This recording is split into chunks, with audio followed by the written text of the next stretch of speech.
జంధ్యమేసినంత మాత్రాన బ్రాహ్మణత్వం సిద్ధిస్తుందా? టోపీ ధరించినంత మాత్రాన ఇస్లాం సారం వంట పట్టినట్టేనా?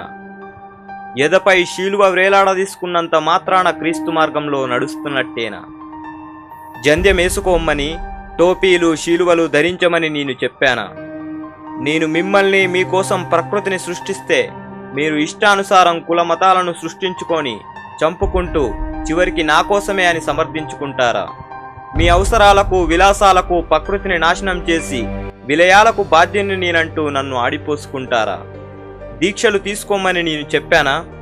కడుపులు కాల్చుకోమని నేను చెప్పానా? మోకాళ్ళ మీద నడిచిరమ్మని నేను చెప్పానా? మీలో ఉన్న నన్ను కనుగొనలేక గుళ్ళల్లో, మసీదుల్లో, చర్చుల్లో వెతుకుతున్నారు. మీ తల్లిదండ్రులలో నన్ను చూసుకోమని చెప్పాను, చెప్పింది మాత్రం చెయ్యరు. ఆకలన్నవానికి పిడికడు ముద్ద పెట్టలేరు, కానీ హుండీలో కోట్ల రూపాయలు గుమ్మరిస్తారు. మీరిచ్చే కాగితపు నోట్లు నాకు అవసరమా? మీరు సృష్టించుకున్న కాగితాలకిస్తున్నంత విలువ మానవ సంబంధాలకు ఇవ్వడం మర్చిపోయారు. ఎప్పటికైనా మీరు నా దగ్గరికి రావలసిన వారే అన్న స్పృహ లేకుండా బ్రతుకుతున్నారు.